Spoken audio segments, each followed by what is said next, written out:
अस्सलाम वालेकुम viewers, unveiling star में आप सबको खुश आमदीद। मैं हूं आपका होस्ट ज़फ़र खान। आज के हमारे सेलिब्रिटी गेस्ट जो किसी तारुफ के मोहताज नहीं हैं, माशाल्लाह मियाँ इलियास मुग़ल साहब पाकिस्तान अवामी तहरीक को भी रिप्रेजेंट कर रहे होते हैं, प्लस उसके साथ साथ और भी उनकी रिस्पॉन्सिबिलिटीज़ हैं जिसमें कश्मीर कॉज को भी साथ लेके चल रहे हैं। उनकी और भी एक्टिविटीज़ हैं। आई थिंक सदाए मिलत इंटरनेशनल के ऊपर भी वो वर्किंग कर रहे हैं।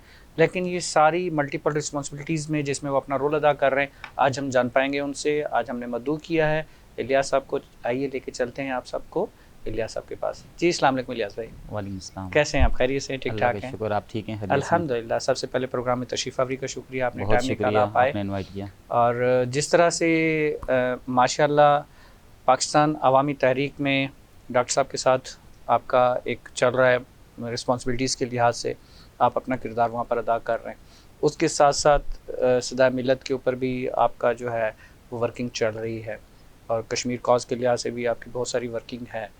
तो कश्मीर के साथ तो इसलिए क्योंकि कश्मीर के साथ हर पाकिस्तानी का दिल धड़कता है, तो आप तो माशाल्लाह हैं कश्मीरी, तो फिर वैसे ही ज़्यादा धड़कता होगा। हमारा तो शायद हो सकता है कम धड़क, तो आपका ज़्यादा धड़कता होगा, ऐसा है कुछ? नहीं, तकरीबन बराबर ही धड़कता है। और ख़ासकर जो पाकिस्तानी कौम है, वो कश्मीर कॉज हो या कश्मीर के लिए पाकिस्तानी कौम ने जो कुर्बानियाँ दी या जो हमारे साथ उन्होंने दिया, इसमें तो कोई शक नहीं है। Appreciate that. और तकरीबन हर मोड़ पर, और बिलखुसूस में जो आज बात करूँगा, 2005 का जो ज़लज़ला आया था, तो पाकिस्तानी कौम की कुर्बानियाँ वो कश्मीरी शायद सारी ज़िंदगी ना भुला सकें। उनको दोबारा खड़ा करने में, उनको पाँव मजबूत करने में, और ख़ासकर कश्मीर कॉज को हमेशा, चाहे 5 फरवरी का ही दिन क्यों ना हो, तो उसको पूरी दुनिया में उठाने में जो पाकिस्तानी कौम का किरदार है ना, वो नाकाबिले फरामोश किरदार है। जज़ाकल्लाह, माशाल्लाह, बहुत बहुत ज़बरदस्त। अच्छा, इसमें जिस तरह से आप पाकिस्तान अवामी तहरीक के साथ भी जो है जुड़े हुए हैं, और एक काफ़ी अरसे से और एक अच्छे ओहदे के ऊपर आप अपना काम कर रहे हैं, उसके साथ साथ आज भी अभी आप यहाँ पर प्रोग्राम में आने से पहले आई थिंक कोई कश्मीर के ऊपर कोई प्रोग्राम चल रहा था, वहाँ से होते हुए फिर आप यहाँ पर आए, टाइम निकाला है, और इस सब चीज़ों को कैसे मैनेज कर रहे हैं? अच्छा, इसमें मैं आपको एक छोटी सी बात बताऊं। हमारे 2 इदारे चलते हैं। एक military Kashmir human rights organisation, जो इंसानी हुकूक पे हम बात करते हैं। एक हमारा सदाई मिलत इंटरनेशनल। बेसिक कॉज दोनों का एक है। और हम जो कश्मीर पे काम कर रहे हैं, बेसिक कश्मीर की जो हक़ खुद इरादियत है, जैसे अक़वाम मुत्तहिदा हमें ये कहता है कि कश्मीर कश्मीरियों का है, और उनको फ़ैसला करने दें कि वो क्या करना चाहते हैं। वो हिंदुस्तान के साथ रहना चाहते हैं, पाकिस्तान के साथ रहना चाहते हैं, या वो इंडिपेंडेंट रहना चाहते हैं। एक बात तो है, हम उस चीज़ को उजागर कर रहे हैं। दूसरी बात है, आपने देखा कि हिंदुस्तान ने जिस तरह उस कश्मीर पे कब्ज़ा किया, और जिस तरह वहाँ पर इंसानी हुकूक की वायलेशन हुई, और जिस तरह औरतों की इसमें दरी हुई, कत्लेआम हुआ, इंसानी हुकूक जो आप देख रहे हैं, उस चीज़ को हम उजागर करें पूरी दुनिया के सामने। हम सिर्फ दुनिया से ये शिकवा ज़रूर रहता है कि आपने देखा होगा दुनिया वाले जो है ना, कुत्ते बिलों के हुकूक का भी बहुत ख्याल करते हैं, ठीक है, और उनको इस तरफ इतनी बड़ी इंसानियत का कत्लेआम नज़र नहीं आता। जिस तरह आप देखें ना, इस वक्त फ़लस्तीन के अंदर जिस तरह मुसलमानों का जो हशर हो रहा है, तो इसी तरह कश्मीर के अंदर जो वो उनको नज़र नहीं आता। मगर वो परिंदों की भी बात करेंगे, वो कीड़े मकोड़ों की भी बात करेंगे, उनके हुकूक की भी बात करेंगे, मगर उनको ये कश्मीर के अंदर कत्लेआम, चाहे फ़लस्तीन के अंदर कत्लेआम, ये क्यों नज़र नहीं आता? ये जो अक़वाम आलम का दौरा मयार है, ये आज तक हमें समझ नहीं आया। तो हमारी कोशिश यही रहती है कि हम कश्मीर कॉज हो उसको उजागर करें, जिसमें मिलत कश्मीर ह्यूमन राइट्स की बात करते हैं। जब सदाए मिलत की हम बात करते हैं, तो हम पूरी दुनिया में जहाँ जहाँ हुकूक की वायलेशन होती है, वो फ़लस्तीन के अंदर हो, बर्मा के अंदर हो रही हो, वो दुनिया में सारी पूरी कौम, बिल्कुल पूरी कौम उसके अंदर, ठीक है। और कश्मीर के ऊपर सिर्फ मिलत कश्मीर हम कश्मीरी जो कौम है उसके लिए हम काम कर रहे थे, उनकी वेलफेयर के लिए भी काम करते हैं, उनके जहाँ जहाँ इंसानी हुकूक की वायलेशन हो रही है उसके लिए भी काम करते हैं, और इंडिया जो ख़ास कर कश्मीर के अंदर कर रहा है, हम उसके लिए भी काम करते हैं। और फिर आज़ाद कश्मीर की बॉर्डर के ऊपर जो कुछ हो रहा है, जो लोग वहाँ ज़ख्मी हो रहे हैं, और फिर जो इन लोगों के रोज़गार जा रहे हैं, जो वहाँ एजुकेशन का बहुत बड़ा मसला है, तो उस तरफ जो हम काम कर रहे हैं वो मिलत कश्मीर का प्लेटफॉर्म है। सदाए मिलत इंटरनेशनल फाउंडेशन जो है, वो हमारा काम ये है कि हम पूरी दुनिया के, उसका भी बेसिक काम जो है इंसानी हुकूक के लिए हम काम करना, मगर उसके लिए किसी भी कौम के लिए जब कोई मसला होता है, तो हम उस जगह पर खड़े होते हैं, उसको आवाज़ को बुलंद करते हैं। जैसे अभी फ़लस्तीन का इशू हुआ, तो अल्हम्दुलिल्लाह सदाए मिलत ने उसके लिए 2-3 कॉन्फ्रेंसेस भी की कश्मीर फ़लस्तीनी इशू के ऊपर, और लास्ट टाइम हमने एक चिरागां का प्रोग्राम भी किया फ़लस्तीनी इशू के ऊपर। तो कोशिश यही रहती है कि मुख्तलिफ़ लोगों के साथ मिलकर मुख्तलिफ़ जो समाजी पहलू हैं उनको भी उठाया जाए, जो हम मीडिया के लिए कर सकते हैं वो कोशिश भी करते हैं, और फिर जो हम सियासी पहलू हैं उस तरफ भी कोशिश करते हैं कि हर जगह पर ये आवाज़ जो है इंसानी हकूक़ की वो उठे, और जहाँ जहाँ पर जुल्म हो रहा है उस जुल्म के ख़िलाफ़ बात करें। भाई ये कब से माशाल्लाह आपने ये स्टार्ट लिया, क्योंकि क्या स्कूल लाइफ से ही एक चीज़ स्टार्ट हो गई थी या कॉलेज लाइफ के बाद आपने स्टार्ट ले लिया? अच्छा, मैं आपको थोड़ा सा मैं अपना भी बैकग्राउंड बता दूं कि मैं 1995 में कराची आया। इसकी बुनियादी वजह भी यही थी कि जब हिंदुस्तान जो था वो कश्मीर के ऊपर जब फायर शुरू करता था तो हमारे तालीमी इदारे बंद हो जाया करते थे। तो मैं इस वक्त 6th क्लास में था, तो मैं कराची आया सिर्फ अपनी एजुकेशन के लिए। कराची आया और मैंने सारी एजुकेशन कराची के अंदर मैंने मैनेज की, और उसके साथ साथ फिर जो है 2009 के अंदर मैंने मास्टर्स, 7 में मैंने मास्टर्स किया, और 9 में हमने मिलत कश्मीर ह्यूमन राइट्स की जो है वो बुनियाद रखी। और हमारे चेयरमैन मिलत कश्मीर ह्यूमन राइट्स के मतियुर रहमान आसिफ साहब थे, उनके साथ हमारी एक पहली मीटिंग होती है, और उनके अंदर अल्लाह ताला ने जो इंसानी हमदर्दी है और लोगों की हेल्प करने का जो जज्बा है बड़ा कूट कूट के भरा हुआ था, तो उन्होंने हम सबको जमा किया, तो एक हमने इदारे की बुनियाद रखी, वो थी मिलत कश्मीर ह्यूमन राइट्स। पाकिस्तान अवामी तहरीक से मेरा जो ताल्लुक़ बना वो 2003 से बना, 2003 से पाकिस्तान अवामी तहरीक के साथ बना, और 2005 में मैं सेक्रेटरी इन्फॉर्मेशन बना, 2012 तक रहा, फिर 2012 से 2022 में पाकिस्तान अवामी तहरीक का ऑर्गेनाइज़र भी रहा, और स्टिल पाकिस्तान अवामी तहरीक के तर्जुमान की ज़िम्मेदारी भी है। और एजुकेशन के साथ साथ जो समाजी काम था हमारा मिलत कश्मीर का, वो हमने वहाँ से शुरू किया, और फिर हमने एक मैगज़ीन निकाला सदाए मिलत के नाम से, सदाए मिलत इंटरनेशनल के नाम से, उसी को फिर हमने अपना NGO भी बनाया। सही। और उसके साथ अल्हम्दुलिल्लाह एक हमारा वेब चैनल भी है SMTV के नाम से, बिल्कुल सही। यूट्यूब पर और फेसबुक पर, उसको भी हम रनिंग करते हैं साथ साथ। सही। तो बस चीज़ों को मिलकर कोशिश करते हैं, कोशिश करने से सारे काम चलते रहते हैं। बेशक बेशक। और फिर एक नेक काज है, एक वो कहते हैं इन्नमल अमालु बिन्नियात, इंसान की जब नीयत साफ होती है तो रास्ते खुद ब खुद खुलते चले जाते हैं। बिल्कुल, क्योंकि आपने एक नेक काज को लेके चले, कश्मीर काज को, उसमें अल्लाह ताला ने आपके लिए रास्ते खोल दिए, ऑटोमेटिक दूसरा रास्ता खोल गया। इसी तरह से जो है, क्योंकि वो एक रिलीजियस पॉइंट ऑफ व्यू भी था कश्मीरियों के लिहाज से, क्योंकि एक मुसलमान के लिए मुसलमान का दिल धड़कता है जिस तरह से, फिर कश्मीर के लिए आपका दिल जिस तरह से धड़कता था कश्मीरी होने के लिहाज से, पाकिस्तानी होने के लिहाज से, प्लस उसके साथ साथ फिर डेफिनेटली जब पाकिस्तान अवामी तहरीक के अंदर वो भी वही चीज़ साथ आ गई, तो ऑटोमेटिकली वो रास्ते सारे खुल गए। एक और छोटी सी इसमें बात, मिलत कश्मीर की हमने बुनियाद क्यों रखी, उसकी ख़ास वजह यह भी थी कि कराची के अंदर हमारे बहुत सारे जो लोग आते थे ना, मज़दूर तबका आता है कराची के अंदर, आता है अपनी मेहनत मजदूरी करता है। कभी ऐसा होता था कि लोगों की डेथ होगी, किसी की कोई हादसा हो गया, कोई गिर गया, अब इसकी डेड बॉडी यहाँ से कश्मीर भेजना ना उस मज़दूर के लिए बड़ा एक तकलीफदेह अमल केस हो जाता है, फ्रैंकली टू से। और फिर यहाँ पर अगर कोई ज़ख्मी हो जाता है, उसको यहाँ के हॉस्पिटल के अंदर ट्रीटमेंट करना बहुत मुश्किल काम है, आप जानते हैं शहर कराची के अंदर। इस चीज़ को देखते हुए मिलत कश्मीर के हम दोस्तों ने एक चीज़ हमने याद रखिएगा, हमने किसी से फ़ंड नहीं लिया, अपनी जेब से अपनी मदद आपके तहत हमने ये काम किया। और जब भी हम किसी की ज़रूरत पड़ती थी तो हमने ऐसे काम किया, हमने डेड बॉडीज़ भी भेजी, फिर हमने तदफीन के काम, आज आपको पता मरना भी बहुत मुश्किल काम है, कब्र का भी बहुत बड़ा मुश्किल काम है। वो आई एम सॉरी टू से, वो कहते हैं कि जी इक्वलेंट एक्सपेंस आते हैं शादी हो या मरना हो, क्योंकि रस्म और रिवाजों ने ऐसा ख़त्म कर दिया हमें कि जी चाहे वो शादी हो या मरना हो तो एक जैसा ही सारे खर्चे तकरीबन एक जैसे ही आ जाते हैं। कब्र कौन सी आसान हो गई है। बिल्कुल। फिर हमारे स्टूडेंट्स जो आते हैं यहाँ पे एजुकेशन के लिए, उनके बड़े मसाइल हैं कि जो वो एजुकेशन भी, फिर उनको साथ रिहाइश भी, फिर उनका खाना भी, फिर वो सारी चीज़ें मैनेज करना, फिर उनको तालीमी अखराजात, ये भी एक बड़ा मसला था हमारे। और वहाँ पर एजुकेशन उस वक्त इतनी ज़्यादा नहीं थी, अब तो अल्हम्दुलिल्लाह कश्मीर के अंदर एजुकेशन तो मेरे ख़्याल से मुझे तो लगता है पाकिस्तान से ज़्यादा होगी है, वहाँ पर फैसिलिटेट भी बहुत हो गए हैं, मगर उस वक्त बड़े मसाइल थे कराची के अंदर। तो हमारे जो स्टूडेंट्स आते थे उनके भी बड़े मसले थे, तो मिलत कश्मीर ने एजुकेशन को बेस बनाया, उन लोगों के मसाइल को हल किया। उसके साथ साथ जो लोगों की डेड बॉडीज़ के मसले होते थे, उनकी बीमारी के मसले होते थे, उनको भी हमने बुनियाद बनाकर अल्हम्दुलिल्लाह उस पर बड़ा काम किया। और ख़ासकर फिर ये सिलसिला हमारा चलता गया, और कोरोना के अंदर जो पूरी दुनिया के अंदर सब कुछ हुआ, उस वक्त लोगों ने जो सर्वाइव किया उसमें हमने बड़ी कोशिश की, अपनी तय आप जितने कर सकते थे हमने उसमें बड़ी लोगों की हेल्प की। ये हमारा मिलत कश्मीर का जो सफ़र था, बिल्कुल इसमें हमारे ये काम करते हैं। तो माशाल्लाह इसके अगर दूसरे लफ्ज़ों में ये कहें कि उसके बानियों में आपका नाम आता होगा? मैं उसमें आप हाँ ये कह सकते हैं कि जब ये मिलत कश्मीर बनी है, हमारे चेयरमैन साहब हमेशा जब हमारी बात हुआ करती है कि चेयरमैन तो ज़ाहिर है चेयरमैन है, वो तो नहीं बदलते, अल्लाह ताला उनको हयात दे, मगर सदर साहब हमारे इदारे के हमेशा बदलते रहे। मैं जनरल सेक्रेटरी रहा हूँ, अब अल्हम्दुलिल्लाह 2009 से लेकर अब 24 आ गया है, तो स्टिल मैं जनरल सेक्रेटरी हूँ, और शुरू से लेकर अब तक जो हमारा काम जो है वो बानियों आप कह सकते हैं कि उसी में से उसी में बानियों में से हाँ, माशाल्लाह आता है। ये तो एक यानी कि गोल्डन वर्ड्स में जो है वो लिखा जाना चाहिए, हाँ, और लिखा जाएगा हैं। इंशाल्लाह। तो अच्छा, अब आप कश्मीर के लिहाज से तो आपकी वर्किंग माशाल्लाह चल रही है और एक अच्छे लेवल पे है, और बहुत अच्छी तरीके से ऑर्गेनाइज कर चुके हैं आप, और उसमें डिफरेंट मीटिंग्स भी आपकी चलती रहती है। पाकिस्तान अवामी तहरीक को अब आप कहाँ देख रहे हैं? अच्छा, मैं एक थोड़ा सा मिलत कश्मीर की एक दो बातें और मैं करना चाहूँ। मिलत कश्मीर ने जहाँ पर ये सारी स्ट्रगल के बाद हमने मुख्तलिफ कश्मीर कॉन्फ्रेंसेस, कश्मीर वॉक्स बहुत किया हमने।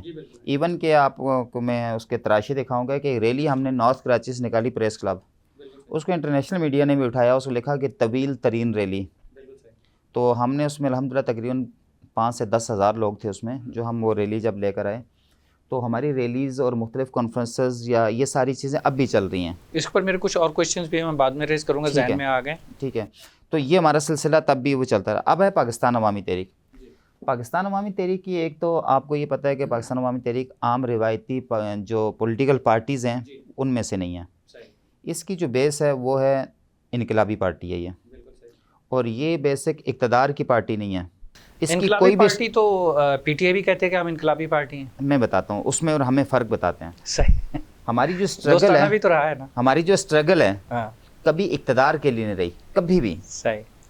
शुरू से लेके अब तक अगर इक़्तिदार के लिए रहती ना तो शायद वो पीटीआई वाला हमें ताना दे रहे हैं तो हम उनके साथ मिलके इक़्तिदार में होते हैं। कोई ना कोई सीट हमारे पास। बताइए, रियलिटी तो है अपनी जगह। नहीं बिल्कुल, उससे हम डिनाई नहीं कर कह सकते हैं। बिल्कुल, हम उनके साथ मिल के इक़्तिदार में चले जाते हैं।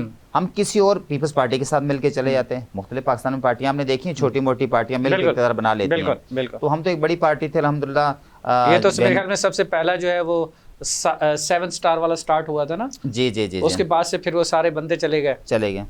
तो ये जो हम चाहते तो इक़्तिदार में जा सकते थे, हमने इक़्तिदार को अपनी कभी मंजिल नहीं बनाया। हमारा जो बुनियाद है वो है निज़ाम की तब्दीली। हम पहले भी यही कह रहे थे, निज़ाम को तब्दील किया जाए तो पाकिस्तान के इस कौम के हालात बदलेंगे। अगर पाकिस्तान का निज़ाम तब्दील नहीं होगा, आप 1 नहीं 2 नहीं 1 लाख इलेक्शन करवा लें, कभी भी मुल्क का निज़ाम नहीं बदल सकता, और इस कौम की तकदीर कभी नहीं बदल सकती। उसकी मैं आपको चंद मिसालें दूँ कि ये सिस्टम जो है ना हमारा, हर बुराई की बुनियादी जड़ है। जो इजाज़त देता आपको स्याह सफ़ेद करने की इजाज़त देता है वो। आप जितने बड़े मुजरम हैं, आप सब कुछ छोड़ छाड़ कर मुल्क से बाहर चले जाते हैं।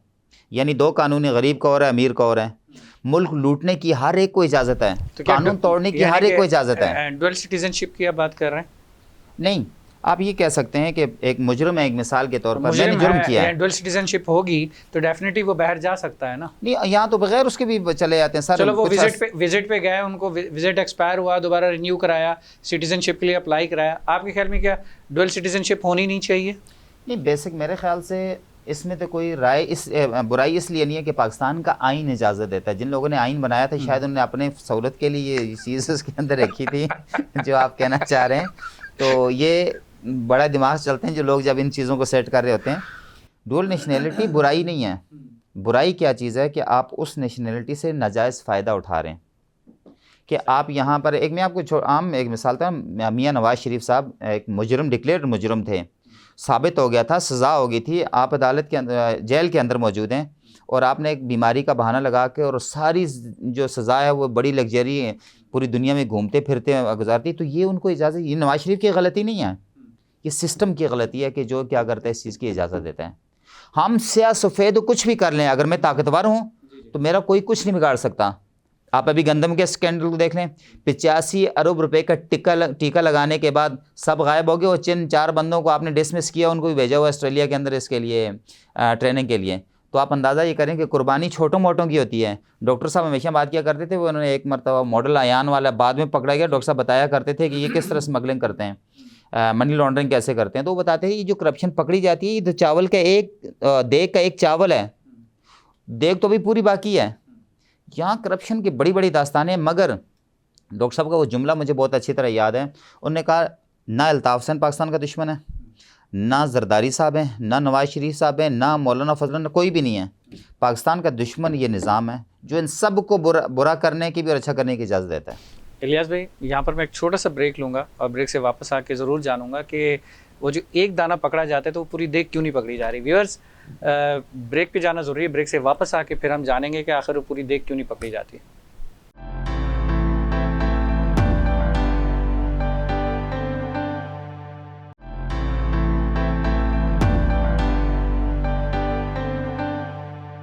Welcome back. आइए चलते हैं इलियास भाई के पास। इलियास भाई से अभी मज़े की बातें, हो सकता है कुछ बातें माइंड भी कर जाएं, लेकिन डेफिनेटली वो आप लोगों के सवाल हैं और आप तक पहुंचाने ज़रूरी है। जी इलियास भाई, हो सकता है कहीं कुछ बुरा भी लग रहा हो, लेकिन सर आपका काम है सवाल करना, हमारा काम है जवाब देना। तो वो पूरी देख क्यों नहीं पकड़ी जाती? मैं फिर वही बात करूँगा। सिस्टम, ये एक ऐसा सिस्टम बनाया हुआ है कि माफिया को जहाँ पर आपने मफाद पे ज़रब लगती नज़र आती है ना, वो एक हो जाता है। मैं आपको इसकी एक छोटी सी एक एग्जांपल देता हूँ। वो तो बड़ा प्यारा सा एक सेंटेंस सभी बोलते हैं ना कि सियासत में तो वो चलता है ना, मुखालफत कैसी। सियासत में तो कोई हमारा कोई पर्सनल थोड़ी होता है। अगर हम कोई बयान भी दे देते हैं, कुछ भी कह देते हैं, दोबारा फिर एक टेबल पे बैठ जाते, तो वो कहते हैं ये वो सियासत की खूबसूरती कहते हैं उसको, ये एक वर्ड यूज़ करते हैं ना कि यही तो खूबसूरती है इसकी। वो जस्टिस नवीद साहब ने एक मरतबा वो बताया था कि पाकिस्तान की जमहूरियत क्या है। हाँ, जमहूरियत की खूबसूरती को वो यही कहते हैं। हाँ, उनकी जमहूरियत बता रहे थे। वो कह रहे थे कि ये उंगलियां बराबर नहीं, जब खाने लगते हैं ना ये सब बराबर हो जाती हैं, सब बराबर हो जाती है। इनकी जमहूरियत ये है। ये जो आप टेबल टॉक की बात कर रहे हैं ना कि सारे मिल के आ जाते हैं, तो वो इसके लिए आते हैं, सारे इसके लिए जमा होते हैं। ये मेरे और आपके लिए लड़ाई होती है इनकी, ये नीचे आवाम के लिए लड़ाई होती है। ये शाम को तो एक टेबलों में बैठे हुए सब इनको सब के मफादात एक दूसरे से जुड़े हुए हैं सर। मगर मसला ये है ना कि हम किसकी तरफ देखें। अदलिया की तरफ देखें तो अदलिया 145वें नंबर पर है। आप अपने किसी और इदारे की तरफ देखें तो पाकिस्तान का हर इदारा तबाह हुआ है, हर इदारा। आप पुलिस की तरफ देखें, लेकिन फिर भी माशाल्लाह पाकिस्तान चल रहा है। ये अल्लाह का ये अल्लाह का फजल है कि जिस कहते हैं ना तहरीक के अंदर खून शामिल हो जाए। 20 लाख मुसलमानों ने कुर्बानियाँ दी हैं और इस पाकिस्तान कभी भी इंशाअल्लाह ख़त्म नहीं होगा। पाकिस्तान को ख़त्म करने लिए ख़त्म हो जाएंगे। इसको इतना लूट लिया फिर भी अगर चल रहा है ना सर, इसका मतलब है कि ये जो ज़मीन है इससे अल्लाह ताला ने बड़ा काम लेना आगे के लिए। मगर ये जो करप्शन वाली दास्तान है वो, इसके लिए कोई ऐसा शख्स चाहिए जो इन सब को एक मरतबा उल्टा लटका दे। तो पाकिस्तान के इसमें आज हम एक सोशल बैठे हुए बात कर रहे थे कि पाकिस्तान के जो कर्ज़े हैं, क्या आप समझते हैं कि डॉक्टर साहब उल्टा लटका देंगे? कौम साथ दे, कौम ने बहुत बड़ी बेवफाई किया डॉक्टर साहब के साथ।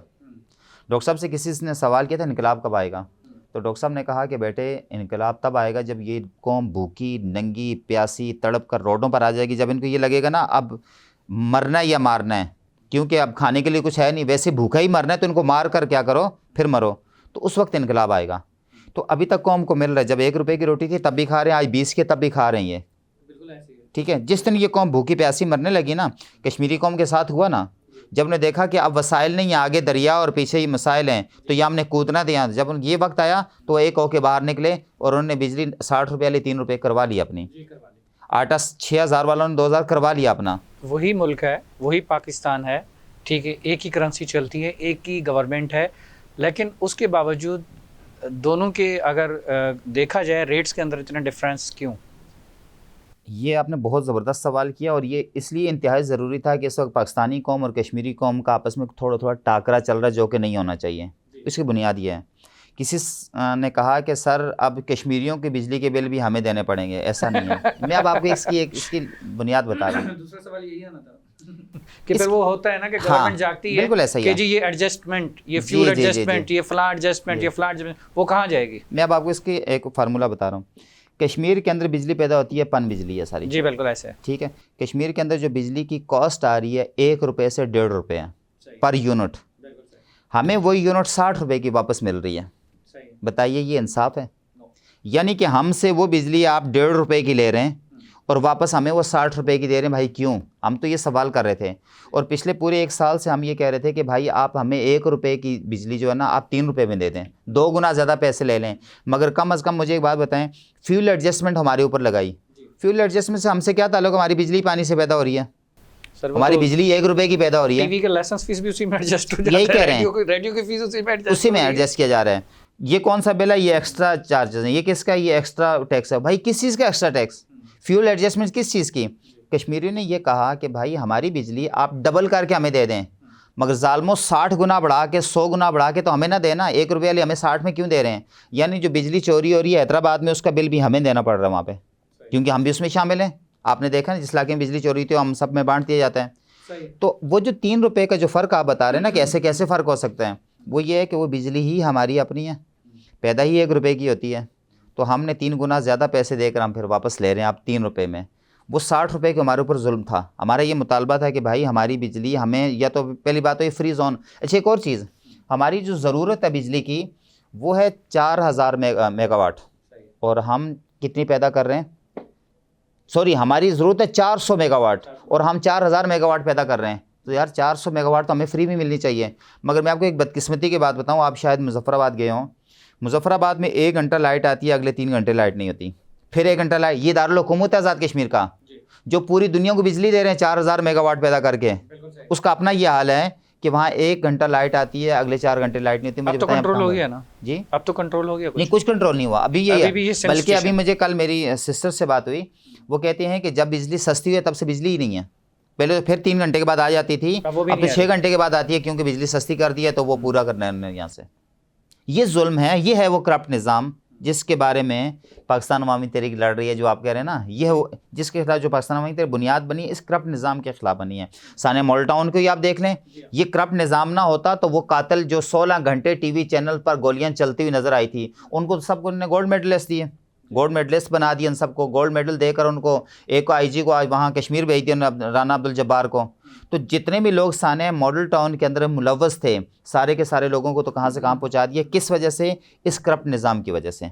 वो हम इमरान खान से, हमारा यही एक शिकवा है, इमरान खान साहब से कोई शिकवा नहीं हमारा, यही एक शिकवा, आप प्राइम मिनिस्टर रहे, आप हमारे सियासी कज़न रहे, हमने धरने साथ दिए थे, इसी बुनियाद पर हमने आपका सपोर्ट भी किया था कि आप सानिया मॉडल टाउन के अंदर सियासी कज़न रहे, सियासी भाई नहीं थे। हाँ सियासी कज़न रहे हम लोग, हम इसलिए रहे हैं कि भाई आप सानिया मॉडल टाउन के ऊपर हमें इंसाफ देंगे। तो ऐसा बेबस वज़ीर आज़म, और बुनियादी वजह जो इमरान खान बेबस थे ना, डॉक्टर साहब का और इमरान खान का यही एक इख्तलाफ था। इमरान खान चाहते थे कि इक़्तिदार में आकर निज़ाम बदलें, डॉक्टर साहब कहते थे ऐसा हो ही नहीं सकता, ये जो निज़ाम है कोयले की कान है, इसके अंदर हीरा डाल दो तो ये भी गल के ख़त्म हो जाएगा। जॉइंट वेंचर तो इसलिए हुआ था आप लोगों का PTI के साथ PAT का, कि हाँ जी ठीक है, ये सानिया मॉडल टाउन की जो इन्वेस्टिगेशन है ये प्रॉपर होगी, इस पे जो जॉइंट कमेटी बनेगी और सारा कुछ होगा, इस मसले का 48 आवर्स में, 24 आवर्स में, या 7 दिन में, या 3 महीने में, या 6 महीने में हो जाएगा। बट एट द एंड 3.5 साल के बाद भी नहीं हो सका। आप इससे बड़ा अफसोस ही पता क्या बात है, जब तक इमरान खान प्राइम मिनिस्टर ने कभी सानिया मॉडल टाउन का नाम नहीं लिया, कभी भी नाम नहीं लिया उस शख्स ने। पहले सारा वोट उसी के नाम पे लिया, जो पंजाब के अंदर कामयाबी मिली थी, पाकिस्तान अवामी तहरीक के बहुत बड़ा वोट गया इमरान खान को हर हल्के के अंदर, मगर उस शख्स ने कभी भी सानिया मॉडल टाउन का नाम लिया। जब वो प्राइम मिनिस्टर की कुर्सी से उतर गए तो बाद में कह रहे हैं कि हमें तो रोका जाता था कि ये वाला केस नहीं लगाना। मैंने कई मरतबा कोशिश की, लेकिन ये भी तो कहना है कि हाँ सबसे ज़्यादा बोलने वाला या सच बोलने वाला भी इमरान खान था। हम इमरान खान की बुराई नहीं कर रहे हैं, हम ये कह रहे हैं कि हम आपको जो कह रहे थे ना, पहले सिस्टम चेंज करो। आपको याद होगा डॉक्टर तालिब कादरी ने 2012 में एक धरना दिया था 3 दिन का इस्लामाबाद में, जरदारी साहब की हुकूमत में। हमारी बुनियादी डिमांड यही थी और हमने बार बार इमरान खान को बुलाया था उस वक्त कि तब्दीली तुम भी चाह रहे हो, तब्दीली हम भी चाह रहे हैं, आओ मिलकर बैठते हैं यहाँ पर, जब तक ये निज़ाम तब्दील नहीं करेंगे हम यहाँ से नहीं उठेंगे, हम इनको मजबूर करेंगे। मगर उस वक्त जो इमरान खान को रोका सब ने कि ऐसा ना हो कि अगर आप वहाँ चले जाएँ और ये तहरीक कामयाब हो जाए तो क्रेडिट डॉक्टर तालिब कादरी को चला जाएगा, उनको रोक दिया गया, नहीं जा सके। उसके बाद भी हम इमरान खान को यही समझाते रहे, मगर इमरान खान ने बाद में जाके असम्बली में बोला डॉक्टर तालिब कादरी सच कहते थे। अगर उनकी बात मान लेता उस वक्त में तो उन्हें देख लिया, 3 साल इक़्तिदार में भी आके देख लिया कि उनके हाथ पाँव बंधे हुए थे, कुर्सी पर बैठे हुए थे, लग रहा था वज़ीर आज़म है, मगर उनका रिमोट कहीं और से चलता था। अगर वो रिमोट कंट्रोल ना होते तो सानिया मॉडल टाउन का जो केस था वो कब का हो चुका होता, उसका फैसला भी हो चुका। और सबसे बड़ी यहाँ स्क्रप्ट निज़ाम का आप अंदाज़ा लगाएं, सुप्रीम कोर्ट कहते हैं कि JIT बनाई जाए इन्वेस्टिगेशन के लिए, हाई कोर्ट उसको मुअत्तल कर देते हैं। सुप्रीम कोर्ट का फैसला, सुप्रीम कोर्ट का फैसला जब हाई कोर्ट मुअत्तल कर रहा है तो इसका मतलब है कि हाई कोर्ट अब अंदाजा कर रहे हैं, बाप का फैसला बेटा मुअत्तल कर रहा है, तो आप इस करप्ट निज़ाम का अंदाज़ा कर सकते हैं। फिर आप ये भी सोच सकते हैं कि इसके अंदर कौन मुलव्वस ऐसी ताकतवर शख्सियत होगी कि जो इस केस को चलने नहीं दे रही। ये केस जो है वो डेफिनेटली इस पे पहले भी हम एपिसोड कर चुके हैं और उस पे एंड यही आता है कि होप फॉर द बेस्ट। हम ये कह सकते हैं कि देखें, अल्लाह से हम नाउमीद नहीं हैं डेफिनेटली, और हम ये कहते हैं कि ज़रूर इसका इंशाल्लाह अल्लाह ताला इसका जो जुल्म हुआ है जो आवाम पर और उन निहत्ते लोगों पर, वो 2 ख़वातीन जो वहाँ पर शहीद हुए हैं, आप उनके मुंह पे गोलियां मारी हैं, तो अल्लाह की लाठी जो है ना बेआवाज़ है। गुलू बाट का अंजाम देख लिया सब ने, ठीक है, तो बाकी भी अपना अंजाम देख लें और दुनिया ना सही आखिरत सही, मगर हिसाब इसका ज़रूर होना ही है। और मैं तो आपके तवसत से जो आला अदलिया है उनसे भी यही गुजारिश करेंगे कि भाई आप जो हैं कब इंसाफ देंगे। 14 लोग शहीद हुए हैं, 10 साल गुजर गए हैं और सारी दुनिया ने देखा है, कोई छुप कर ये मामला नहीं हुआ, सारी दुनिया ने देखा है। तो उसके कातिल कब पकड़े जाएंगे, कब आपकी इन्वेस्टिगेशंस होंगी, कब आप पूरी दुनिया को ये बताएंगे कि आप हैं वो, आपको कुर्सी जो इंसाफ की दी हुई है। एक चीफ जस्टिस कहता है कि हम आपके साथ खड़े हैं, वो जो अभी साकिब निसार साहब गए ने बिस्मा बेटी के सर पे हाथ रख के कहा था। JIT भी तो एक नहीं है ना, JIT भी तो 2 बनी हुई ना। एक JIT को तो हमने एक्सेप्ट नहीं किया था, पहली JIT को हमने एक्सेप्ट नहीं किया था। हमने दूसरी JIT को एक्सेप्ट किया था चूँकि सुप्रीम कोर्ट का हमें उस पहली पे एतमाद नहीं था, ठीक है। दूसरी पे हमें एतमाद था। जब JIT बनी उसकी सारी इन्वेस्टिगेशन हो गई थी और आखिरी जो बयान था नवाज शरीफ से हो गया था, उसके बाद उस JIT पर बैन लग गया। और उसकी हम तो कहते हैं बस जो इन्वेस्टिगेशन कर चुके हैं वही आप मंजर आम पे ले आए, वही नहीं ला रहे। आप अंदाज़ा ये करें 14 लोग शहीद हो गए और 6 कांस्टेबल पकड़े हुए हैं उन्होंने, उनको भी शायद अब छोड़ दिया है। ये केस अभी तक चला ही नहीं है ये केस। अभी तो हम इस पर बैठे हुए हैं कि क्या सानिया मॉडल टाउन के केस को चलना चाहिए या नहीं चलना चाहिए। अभी तो वो केस चल रहा है, अभी फाइल दबी हुई है, अभी फाइल निकली। इसका मतलब ये हुआ ये करप्ट निज़ाम जो है सर वो हमेशा जो है ताकतवर की लोंडी है, कमज़ोर को हमेशा दबा कर रहा है। 70 दिन धरना दिया हमने किसके लिए कि हमारी FIR काट, यानी लोग भी हमारी शहीद हुए, FIR भी हमारे खिलाफ कटी हुई है। उस वक्त आर्मी चीफ रहील शरीफ ने खुद इसके अंदर इन्वॉल्व होकर हमारी FIR कटवाई और जब वो उन्होंने हमसे वादा किया था आर्मी चीफ ने कि हम आपको इंसाफ दिलवाएंगे, जब उनकी वर्दी उतर गई और बाद में हमें आके पूछ रहे हैं कि हमारे लिए क्या हुक्म है, तो हमने कहा कि जाकर अल्लाह से तौबा करें भाई, कि आपके पास जब तक इक़्तिदार था या आप जब ताकतवर थे आप तब कुछ नहीं कर सके, तो अब क्या करेंगे आप जाएं अपना काम करें। तो ये है वो करप्ट निज़ाम जिसके ख़िलाफ़ पाकिस्तान अवामी तहरीक लड़ रही है और सदाए मिल्लत इंटरनेशनल फाउंडेशन इसके ख़िलाफ़ जो है वो शऊर बेदार करी है कौम के अंदर। इलियास भाई, इसमें मैं आपसे जानना चाहूँगा रिगार्डिंग ऑन द जो मकबूजा कश्मीर है, उसको मकबूजा कश्मीर भी हमें इसलिए कहते हैं उस पर ज़बरदस्ती कब्ज़ा हुआ है, ठीक है, लेकिन आफ्टर द ब्रेक व्यूअर्स वापस आके इलियास भाई से हम जानना चाहेंगे ऑन द मकबूजा कश्मीर, वहाँ पर क्या वर्किंग चल रही है और क्या हो रहा है। मिलते हैं एक छोटे से ब्रेक के बाद।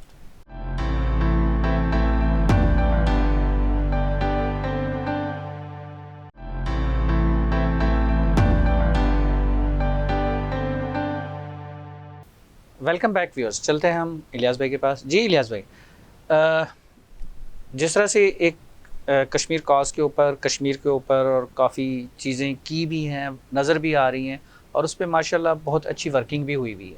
ये तो हमारी सारी वो वर्किंग है ना जो हम अपने यहाँ पर अपने कश्मीर के लिए कर रहे हैं। कश्मीर वो भी हमारा अपना है, ठीक है, उस पर अगर ज़बरदस्ती कब्ज़ा है जिस पे ये अनाउंस हो चुका कि जी ये उनको ख़ुद इरादियत का हक़ दिया जाए, वोटिंग का हक़ दिया जाए, वो नहीं दिया जा रहा और हक़ ना मिलने की वजह से उनके हक़ जो है वो बिल्कुल ही दबा दिए जा रहे हैं, उसके लिए कुछ वर्किंग है।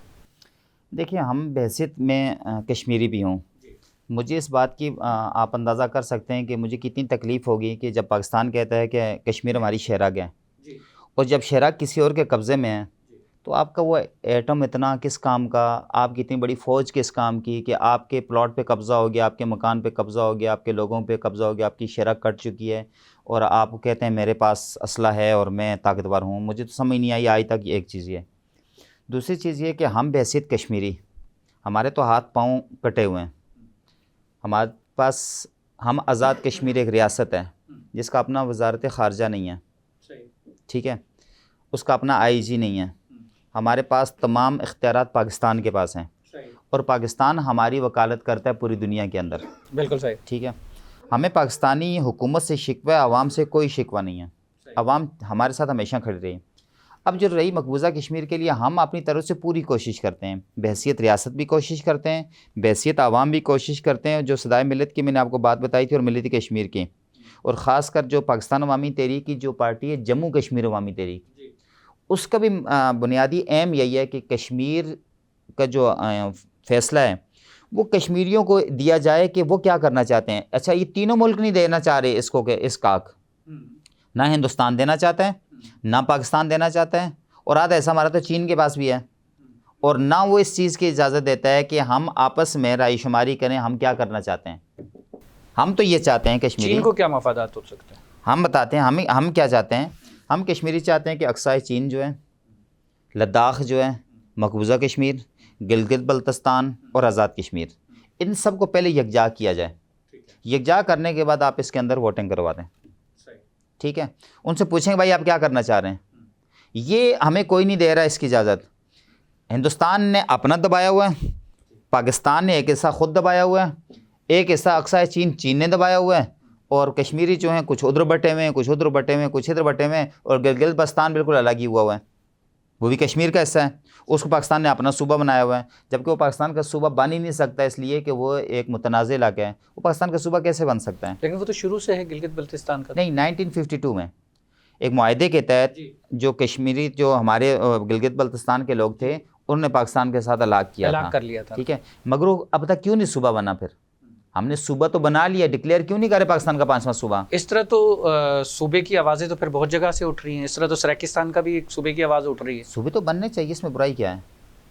मुझे एक बात बताएं। डेफिनेटली फिर मिनिस्टर्स भी ज़्यादा हो जाएंगे। गिलगित बल्तिस्तान का जो सूबा है ये तो सूबा तो बन चुका है ऑलरेडी, पाकिस्तान का सूबा है ये, मगर इसको डिक्लेयर नहीं कर पा रहे, इसलिए कि वो मुतनाज़ इलाका कश्मीर कैसा है। आपने कब्ज़ा जमा कर एक सूबा तो बना दिया है, और वो पाकिस्तान का 5वां सूबा कहलाता है, मगर आप अभी तक मुताला पाकिस्तान के अंदर उसको आप 5वां सूबा लिख नहीं सके, इसलिए वो कश्मीर का हिस्सा है। और आज़ाद कश्मीर का जो सुप्रीम कोर्ट है उसने उसके ऊपर स्टे दिया हुआ है कि ये तो कश्मीर का हिस्सा, आप कैसे उसको अपना हिस्सा बना सकते हैं। इसी चीज़ को देखें तो हिंदुस्तान ने कश्मीर पर कब्ज़ा किया हुआ है कि आधा इन्होंने कर लिया तो उधर हम कर लेते हैं। मगर हम ये कहते हैं कि जो हिंदुस्तान ने कब्ज़ा किया हुआ है वो भी वक्ती तौर पर उसने ताकत का इस्तेमाल तो किया हुआ है, मगर आखिर अंजाम इसका यही होना है, फ़ैसला कश्मीरियों ही ने करना है। मैं परसों अक़वाम मुत्तहिदा की इसके ऊपर रिपोर्ट पढ़ रहा था। अक़वाम मुत्तहिदा ने कहा कि उस पार कश्मीर और इस पार कश्मीर ये फ़ैसला नहीं हो सकता कि हिंदुस्तान करे या पाकिस्तान करेगा फ़ैसला। फ़ैसला कश्मीरियों ने करना है, वो कहाँ जाना चाहते हैं। वो हिंदुस्तान के साथ जाना चाहते हैं तो हिंदुस्तान के साथ जाएँ, वो चीन के साथ जाना चाहे। बेशक तो हमारा चीन का नाम इसलिए नहीं आता कि हमारी लड़ाई जो हिंदुस्तान और पाकिस्तान की है, वो पाकिस्तान के साथ रहना चाहते हैं, उनकी मर्ज़ी है। अगर वो आज़ाद रहना चाहते हैं उसकी मर्ज़ी है। मगर इस वक्त जो मैं ख़ास कर मैं इदारों को भी ये कहूँगा और ख़ास कर हुकूमत पाकिस्तान को ये कहूँगा कि पाकिस्तान की हुकूमत की नाइंसाफ़ियों की वजह से कश्मीरी कौम जो इस वक्त ना एक बड़ा तबका जो है ना वो बगावत कर रहा है, वो पाकिस्तान के साथ खड़े होने के लिए तैयार नहीं है। जो ख़ासकर आने वाली नस्ल है, वज़ीर-ए-आज़म आज़ाद कश्मीर ने अभी चंद दिन पहले ये बात बोली है कि मैं आखिरी नस्ल हूँ जो पाकिस्तान के साथ खड़ी है। सही, क्योंकि नाइंसाफ़ियाँ हो रही हैं, आप उनको रोज़गार नहीं दे रहे, आप उसको फैसिलिटेट नहीं कर रहे। छोटी सी आबादी है, 40 लाख की आबादी है। हर कश्मीर के अंदर वसाइल इतने हैं सर कि अब कश्मीर के लोग खा पी कर भी ना उनके पास तकरीबन 50,000 रुपये महीना उनके घर पे एक एक बंदे को मिल सकता है। मगर जुल्म ये किया हुआ है कि 1.5 खरब उसका बजट है, उसको बांटने के लिए 95 अरब रुपए लगाए जाते हैं उस बजट को बांटने के लिए। यानी पाकिस्तान के अंदर 30 लाख आबादी के ऊपर एक कमिश्नर होता है, और हमारे यहाँ 30 लाख आबादी के ऊपर इतनी बड़ी फ़ौज बना के रखी हुई, यानी 52 वज़ीर हमारे ऊपर क्यों मुसल्लत क्यों है? बजट वहाँ ट्रांसफ़र हो जाता है, वहाँ ट्रांसफ़र हो जाता है। सही, वो 52 वज़ीर हमारे ऊपर मुसल्लत करके कौम का सारा बजट वो खा जाते हैं, और कौम को क्या मिल रहा है? कुछ नहीं। वहाँ इंटरनेट की सहूलत नहीं है, आज इस दौर के अंदर भी रोड की सहूलत नहीं है। कश्मीर जो पानियों की सरजमीन है, देहातों के अंदर पानी नहीं है, लोगों को आज भी ख़वातीन सरों पे पानी उठा के घंटों तक लेके जाती हैं। तो मुझे बताइए वो क्यों आपके साथ खड़े होंगे? एक चीज़ उनको बराबर वाले एक पड़ोसी मुल्क के अंदर 100 रुपये की मिल रही है, और वही चीज़ अगर पाकिस्तान से जब लेते हैं 2,000 रुपये की, तो क्या करेंगे? फ्रस्ट्रेशन तो उनके अंदर आएगी। जब बिजली आप उन्हीं से 1 रुपये की ख़रीद कर 60 रुपये उनको वापस देंगे। अब तो हो गई ना 3 रुपए की, अब होगी है, मगर अभी अभी पीछे लगे हुए हैं हम कि किस तरह इसको एडजस्ट करना है। अच्छा, हाँ, फिर वो फ्यूल एडजस्टमेंट वापस जाएगी। अब वो कहीं ना कहीं किसी न किसी तरीके से करेंगे। मगर एक और बात जो खासकर अभी जो हुकूक की तहरीक चली है, लेकिन इसमें अक़वाम मुत्तहिदा की भी तो कोई नहीं सुन रहा ना। अक़वाम मुत्तहिदा ने अभी अगर फ़लस्तीन के लिए बोला है और कहा है तो उसके ऊपर भी अक़वाम मुत्तहिदा की नहीं सुनी गई। इसराइल उसको डिनाई कर रहा है, अक़वाम मुत्तहिदा के डिसीजन को डिनाई कर रहा है, और इसी तरह से इंडिया भी डिनाई कर रहा है। इसमें कोई झूठ तो नहीं है? असल में अक़वाम मुत्तहिदा सुनाना ही नहीं चाह रहा। क्यों सुनाएगा वो डंडे के जोर पे सुनाए। वो डंडे के जोर पे सुना सकता है मगर सुनाना नहीं चाहता वो। ख़ासकर जो मुस्लिम ममालिक के जो इश्यूज़ हैं, जहाँ पर मुस्लिम ममालिक के इशू हैं, इसराइल फ़लस्तीन मुस्लिम मुल्क लग रहा है, इसी तरह पाकिस्तान, इंडिया और कश्मीर मुस्लिम कभी भी मसला हल नहीं करेगा। हाँ, ये मसला अगर दो गैर मुस्लिम मुल्कों के साथ होता वो कब का मसला हल हो चुका होता। तो अक़वाम मुत्तहिदा भी जो अमीर मुल्क है ना, जो ताकतवर मुल्क है, उन्हीं की लौंडी है ये भी। ये अब OIC को देख लें आप, OIC के घर में कोई नहीं सुनता, 56 इस्लामी मुल्क हैं वो। मगर हाल ये है, एक 40 मुल्कों की फ़ौज भी बनी हुई है। वो 40 मुल्कों की फ़ौज क्या करी, जिसके जनरल रेल शरीफ साहब जो हैं सरबराह हैं, आपका फ़लस्तीन जो है वहाँ कितना उसके साथ तहस नहस कर दिया सारा उसको। कश्मीर आपका उधर कब्ज़े में चला गया, तो 40 मुल्कों की फ़ौज क्या कर रही है भाई। तो ये इस वक्त मुस्लिम उम्मा के जो हुक्मरान हैं वो बातिल की दहलीज़ पर सईदा रेज़ पड़े हुए हैं, उनका खाते हैं, उन्हीं का गुन गाते हैं। और आपने देखा कि अपना, हम दूसरों की क्या बात करें, हमारा अपना मुल्क आधा जो है वो हिंदुस्तान के कब्ज़े में चला गया। क्या कर लिया हमने? बस हमने ये किया कि आज जो है सुबह 10 बजे 1.5 घंटा खड़े होकर एहतजाज करना है, तो खड़े होकर एहतजाज कर लिया। रैली निकालते ना। हाँ मैं बताए ना, तो आपका एटम बम कब काम आएगा? रैली तो निकालते हैं ना। आपका जो एटम बम आपका बना हुआ किस काम आएगा? एटम बम चल पड़े तो हम बचेंगे। नहीं तो फिर रखा हुआ किसके लिए है? आपका आधा रियासत तो टूट चुकी है, कब्जा हो चुका, उनके पास चली गई है। तो फिर वो कब, फिर आप ताकतवर हैं ना, वो कब चलाएंगे? यहाँ डकैत आके आप यहाँ डकैती कर रहे हैं और आपने बंदूक रखी हुई है कि जब बड़ी डकैती पड़ेगी तब मैं इस पर करूँगा। तो सर नहीं, वो डर के लिए रखी है ना, कि खौफ रहना चाहिए ना दुश्मन को, उसको पता होना चाहिए हमारे पास भी बंदूक है। हम ये नहीं कह रहे कि जंग करें आप या ना उस कौम को भी तबाह करें, खुद भी तबाह, हम ये नहीं कह रहे। मगर सर वो उमर शरीफ एक जुमला कहा करते थे, अल्लाह ताला उनकी मग़फ़िरत करे, कि एटमी ताकत भी हम हैं और डरे हुए भी हम ही हैं। तो फिर हमारी ऐसी एटमी ताकत का क्या फ़ायदा? तो शरीफ लोगों के पास असला नहीं होना चाहिए। देखे ना, रहील शरीफ से हम शरीफ चलते हुए, फिर राहील शरीफ, फिर नवाज शरीफ, फिर शहबाज शरीफ। ठीक है, हम तो इसमें तो कोई झूठ नहीं है ना। फिर आपने देखा कि पाकिस्तान का बेड़ा गर्क किया हुआ है। इसमें तो कोई झूठ नहीं है ना, शरीफों का एक मुल्क चलता हुआ आ रहा है। इलियास भाई, बहुत मज़े की बातें आपसे हुई, बहुत अच्छा लगा। आप प्रोग्राम के एंड में कोई मैसेज पब्लिक को देना चाहें, व्यूअर्स को देना चाहें, that's necessary for you, and I will also request to you Kashmir cause के लिहाज से प्लीज़। मैं तो पाकिस्तानी कौम का पहले तो शुक्रिया अदा करूँगा, जैसे भी मैंने पहले भी शुक्रिया अदा किया। और मैं पाकिस्तान के ख़ासकर नौजवानों से मैं मुखातिब होकर कहूँगा कि आप किसी भी प्लेटफार्म पर हैं, आप स्टूडेंट हैं, आप इंजीनियर्स हैं, आप डॉक्टर्स हैं, आप पायलट हैं, आप फ़ौज के अंदर हैं, आप पुलिस के अंदर, किसी भी शोबे के अंदर हैं, तो कश्मीर कॉज को आपने कभी भी नहीं भूलना। कश्मीर कॉज को आपने हमेशा उठाना और इंसानी हुकूक़ की ख़ासकर जो चीज़ें उसको हमेशा आपने उजागर करना है। और जिस तरह आप पहले हमारे साथ खड़े थे, उम्मीद है खड़े रहेंगे और आइंदा भी हमारे साथ ही रहेंगे इंशाल्लाह। और मैं ख़ासकर पाकिस्तानी कौम का फिर एक बार शुक्रिया अदा करूँगा, ख़ासकर 2005 का ज़लज़ला हो और उसके बाद का हो, तो आप हमेशा हमारे साथ खड़े रहें। और इसी तरह ख़ासकर कराची के लिए मैं ज़रूर बात करूँगा कि जिस तरह नौजवान आजकल कत्ल हो रहे हैं लोगों के हाथों, डकैतों के हाथों, सिक्योरिटी गार्ड्स के हाथों, अभी एक यूट्यूबर का भी है, तो इस चीज़ का ख्याल करें कि आपकी जो फ्रस्ट्रेशन है, आपका जो गुस्सा है, ये आप किसी की गोद उजाड़ देते हैं। और मैं ख़ासकर उन डाकुओं से भी कहूँगा कि अल्लाह के वास्ते आप अगर आप चोरी करते हैं ना, पहले तो ये काम छोड़ दें। अगर नहीं छोड़ सकते, कम से कम किसी की जान तो ना लें, माल ले लें, जान ना लें अल्लाह के वास्ते। ये माएँ बच्चों को बड़ी मुश्किल से पाल पोस कर बड़ा करती हैं, तालीम दें, उनसे उनके मुस्तकबिल जुड़े होते हैं। किसी का सुहाग जुड़ता है, कि कोई बेवा होती है, या किसी माँ का जब बच्चा मरता है ना, तो बड़ी तकलीफ़ होती है। इस चीज़ का ख्याल करें। माशाल्लाह, बहुत प्यारा मैसेज आपकी तरफ से। इलियास भाई, लास्ट में जो है कोई इस चैनल के प्रोग्राम के हवाले से कोई मैसेज कन्वे करना चाहें, कमेंट्स अपने पास करना चाहें? एक तो माशाल्लाह आपके साथ आज बहुत ज़बरदस्त रहा और ऐसा लग रहा है कि सदियों से हमारी आपस की मुलाकात भी है। और आपके चैनल के हवाले से मैं ख़ासकर सब लोगों को कहूँगा कि आप इसको ख़ुद सुनें भी और दोस्तों तक भी शेयर करें। बहुत अच्छा मैसेज आप जो दे रहे हैं। और ख़ासकर मैं जो बात करूँगा कि आप लोगों को जो प्रमोट कर रहे हैं, उनकी शख्सियत को प्रमोट कर रहे हैं, उनके काम को प्रमोट कर रहे हैं, ये हर शख्स नहीं कर रहा। और लोगों को बिठा कर लड़ाया जाता है सिर्फ सियासत के नाम पर या मज़हब के नाम पर, ये काम आप नहीं कर रहे, आप लोगों को प्रमोट कर रहे हैं, तो ये एक जिहाद है। तो इस तरह के चैनल्स या इस तरह के जो लोग हैं वो बहुत कम मिलते हैं इस माशरे के अंदर, और यही असल है। यही असल है ये। जज़ाकल्लाह, अल्लाह पाक हमेशा आपको खुश रखे। प्रोग्राम में तशरीफ़ आवरी का बहुत बहुत शुक्रिया। बहुत सारी चीज़ें डिस्कशन में हैं और इंशाल्लाह हम ज़रूर आपको जो है जल्द ही दोबारा मदऊ करेंगे। बहुत सारी चीज़ें डिस्कशन के लिए आएंगी इंशाल्लाह। कमिंग नेक्स्ट जो भी एपिसोड्स आएंगे उसमें ज़रूर आपको दोबारा तकलीफ़ देंगे। व्यूअर्स, आज जो है इलियास भाई को हमने तंग भी बहुत किया, बहुत सारे चुभते हुए सवाल भी किए, लेकिन नेसेसरी थे। आप लोगों की आवाज़ थी, आप लोगों के मैसेजेस थे। इजाज़त चाहूँगा आप सब से इस वादे के साथ कि आप सब अपना बहुत सारा ख्याल रखेंगे। अस्सलाम वालेकुम, अल्लाह हाफ़िज़।